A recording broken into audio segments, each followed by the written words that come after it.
विद्यार्थियों, आपका इस क्लास में स्वागत है।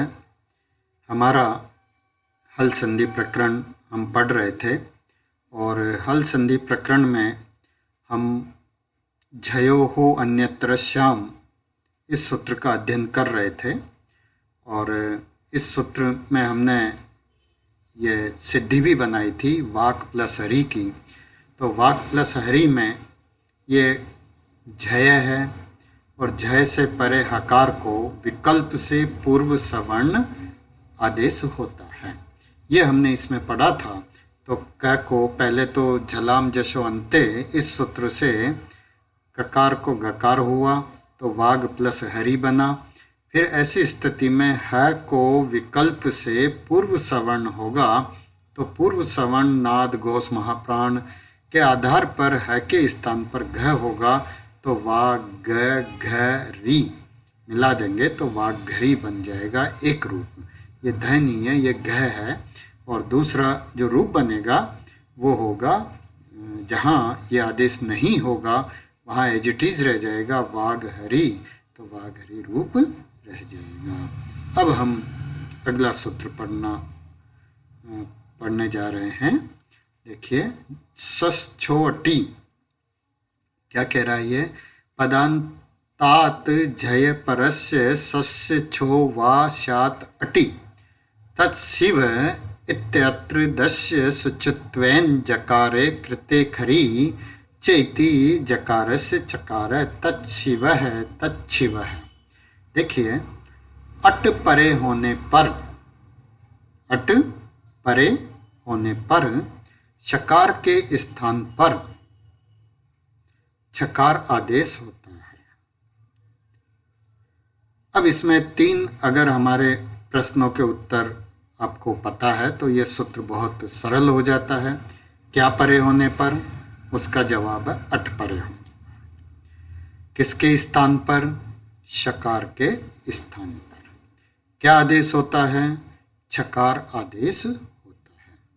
मतलब शकार के स्थान पर छकार आदेश होता है। श को छ आदेश होता है। कब होता है, यदि शकार से परे अट हो तो। अट में क्या आता है, अट में सभी स्वर आते हैं, हय वर ट तक के वर्ण आते हैं। तो कहने का मतलब यह है कि शकार से परे अगर कोई स्वर हो या हय वर इनमें से कोई व्यंजन हो, कोई हल हो, तो क्या होगा, पदांत झय वर्ग के प्रथम द्वितीय तृतीय और चतुर्थ वर्ण के पश्चात सकार के स्थान पर विकल्प से छकार आदेश होता है। भाई अट यानी स्वर या हयवर परे हो, परे होने पर पदांत झय, पद के अंत में जो झय प्रत्याहार के वर्ण है उनके पश्चात शकार के स्थान पर विकल्प से छकार आदेश होता है। देखिए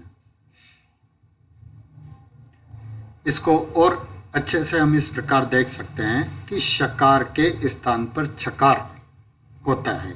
ये तो क्लियर है। किसके स्थान पर, शकार के स्थान पर छकार होता है। इसके लिए 2 शर्त होना जरूरी है।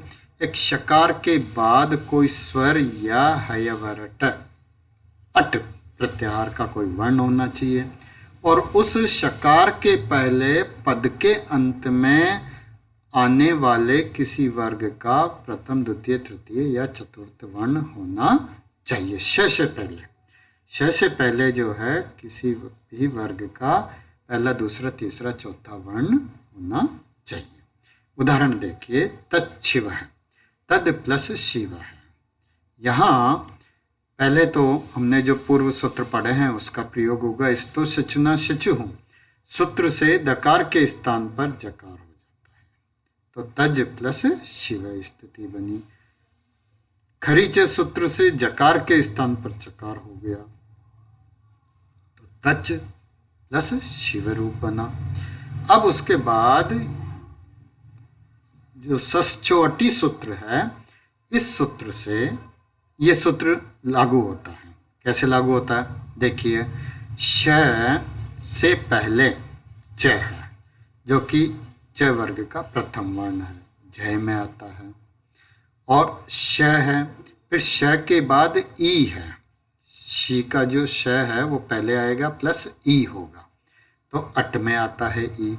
तो ऐसी स्थिति में इस शकार के स्थान पर विकल्प से इस शकार को छकार आदेश हो जाएगा।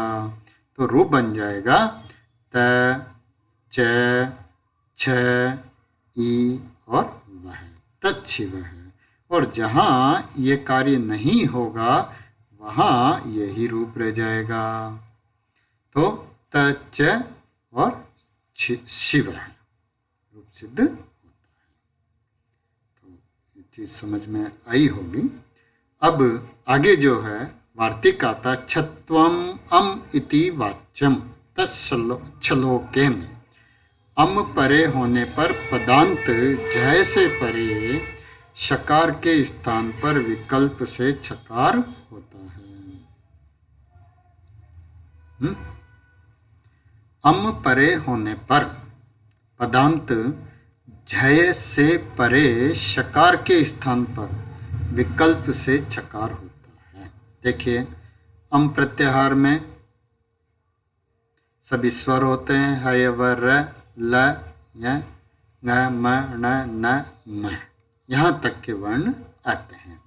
अब इसका मतलब यह हुआ कि अम परे होने पर पदांत झय के पश्चात, पदांत झय के पश्चात शकार के स्थान पर विकल्प से छकार होता है। कैसे? कि तद श्लोकेन, स्तो शचुना शचु, इस सूत्र से दकार को जकार हुआ, तो तज प्लस श्लोकेन रूप बना। खरीच सूत्र से जकार को चकार हुआ, तो तच प्लस श्लोकेन रूप बना। फिर यहाँ देखिए कि श के बाद ल है, क्योंकि पहले वाले सूत्र में तो अट कहा था।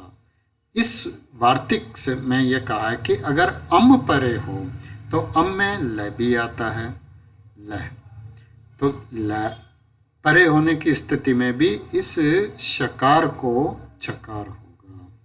तो छकार हो जाने पर त च छलोकेन मिला देंगे, तच्छलोकेन, ये छ अलंत होगा, तच्छलोकेन, और दूसरा जो रूप बनेगा तच्छलोकेन, ये सिद्ध होता है। धन्यवाद।